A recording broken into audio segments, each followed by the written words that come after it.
Once upon a time, in a small village nestled between rolling hills, there lived a family named the Chandlers.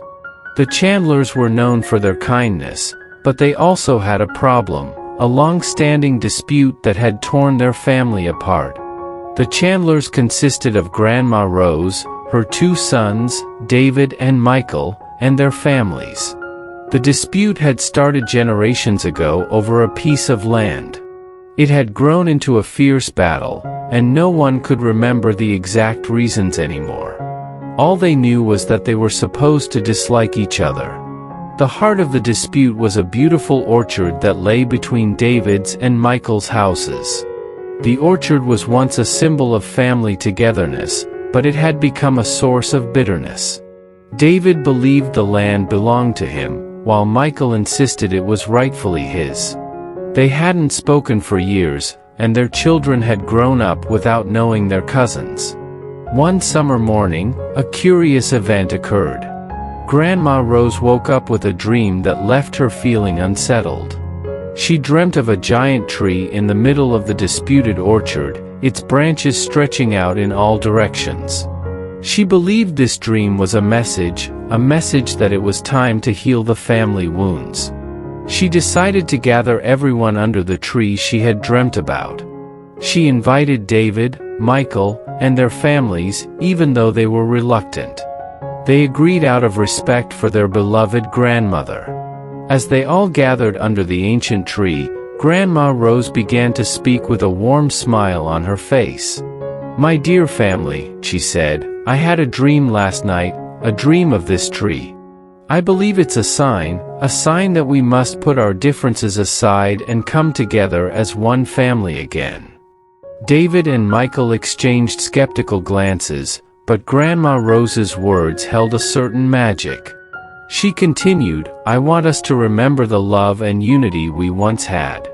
This land was not meant to divide us but to bring us together." The family members hesitated, but they could see the sincerity in Grandma Rose's eyes. They decided to give peace a chance. They started by sharing their feelings, their grievances, and their hopes for the future. David and Michael soon realized that the dispute had caused more harm than good. They saw that their children had missed out on the joys of growing up together. They understood that they needed to find a solution that would benefit everyone. Together, they decided to transform the disputed orchard into a community garden. They would work on it as a family, sharing the responsibilities and the harvest. It was a symbol of unity and a testament to their commitment to change. As the seasons passed, the orchard transformed. It became a lush garden filled with fruits, vegetables, and colorful flowers. The children played together, the adults worked side by side, and Grandma Rose watched with tears of joy in her eyes. The act of working together and nurturing the land brought the family closer than they had ever been. They laughed, shared stories, and created new memories. The bitterness of the past slowly faded away. One evening, as the sun set behind the hills, Grandma Rose gathered the family under the very tree from her dream. "Look at what we've achieved," she said, her voice filled with pride. "We've turned a source of conflict into a symbol of love and unity. Remember, my dear family, love and understanding can heal even the deepest wounds." From that day on, the Chandlers became a close-knit, loving family. They proved that with patience, communication, and a willingness to forgive, any dispute could be resolved. The power of love and understanding had triumphed over bitterness and division. And so, the village of Rolling Hills witnessed a heartwarming transformation. A family that had once been torn apart was now a shining example of what love and unity could achieve.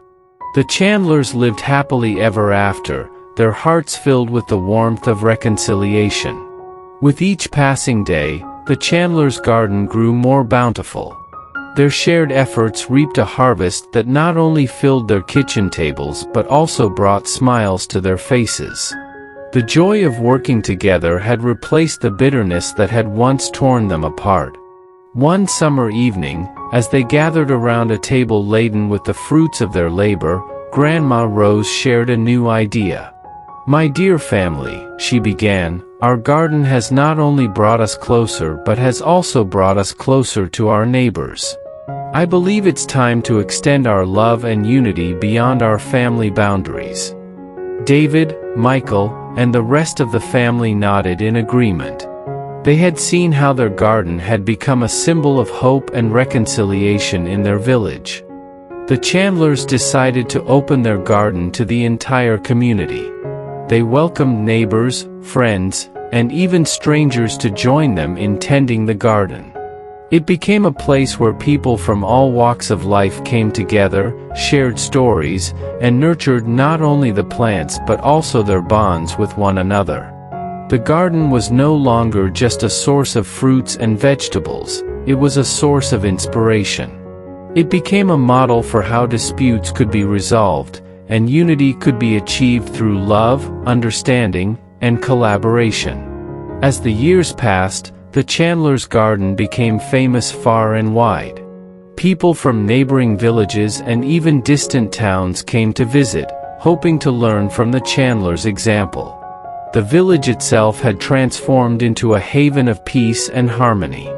One day, a traveler passing through the village heard about the legendary Chandlers and their garden. Intrigued, he decided to pay them a visit. His name was Samir, and he had been estranged from his own family for years due to a bitter dispute. Upon meeting the Chandlers and witnessing the love and unity that radiated from their garden, Samir felt a newfound hope. He approached Grandma Rose and shared his own story of family discord. Grandma Rose listened intently and then smiled warmly at Samir. "My dear friend," she said, "you are not alone in your journey. Just as this garden has brought our family together, it can help heal your family as well. But remember, the key is love, understanding, and a willingness to forgive." With Grandma Rose's guidance, Samir decided to reach out to his estranged family. He shared his newfound wisdom about the power of unity and understanding. Slowly but steadily, his family began to mend their broken bonds, inspired by the Chandlers' story. Over time, the Chandlers' garden not only transformed their own family but also acted as a catalyst for healing in many other families. The village became a symbol of peace, where disputes were resolved through dialogue and cooperation rather than bitterness and division. And so, the story of the Chandlers continued to inspire people for generations to come. Their garden, once a source of conflict, had blossomed into a garden of love, unity, and reconciliation. It taught the world that even the deepest family disputes could be resolved when guided by the principles of understanding and forgiveness. The Chandlers' legacy lived on, reminding us all that love has the power to mend even the most broken of bonds, and understanding can turn discord into harmony. This story emphasizes that the lessons of love, understanding, and reconciliation can extend beyond one family and touch the lives of many, creating a ripple effect of positive change in the world.